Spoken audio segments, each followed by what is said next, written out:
اعوذ بالله من الشیطان الرجیم بسم الله الرحمن الرحیم. د اخري سورتونو چې کومه تربیتي مشق شروع کړو، ان شاء الله زه امید ساتم چې تاسو ټول ملګرو به هغه اوریدلی، او ان شاء الله زه امید ساتم چې تلاوت کې به کافي فرق راغلی.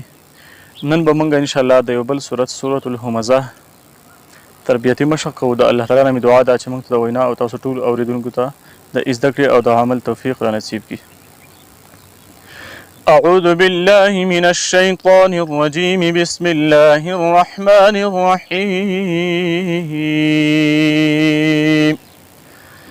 ويل لكل همزة لمزة الذي جمع مالا وعدده. ويل لكل همزة لمزة. په دې کې آیات چې کله ختم شي په آخره کې ورکوټه نون لیکل شوی دی ته نونی قطنی ویل کېږي. دا دوه آیاتونه چې کله موږ یو ځای وایو نو بیا به اوس د نون قطني وایو، خو که فرض که په دې باندې موږ وقف وکړو لکه څنګه چې ما دلته کې وقف وکړو، بیا آینده آیات ما الذي وایو، الذي جمع ماله وعدده، داسې ویل پکار دي. او که فرض که دلته کې موږ وقف نه کوو نو بیا به داسې وایو.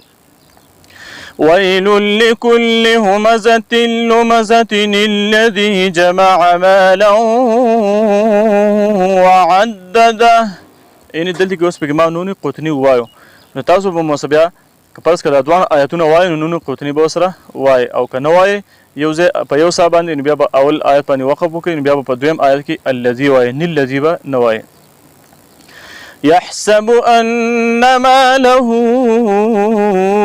أخلده كلا لينبذن في الحطمة وما أدراك ما الحطمة نار الله الموقدة التي تطلع على الأفئدة إنها عليهم مؤصدة في عمد ممددة. صدق الله العظيم.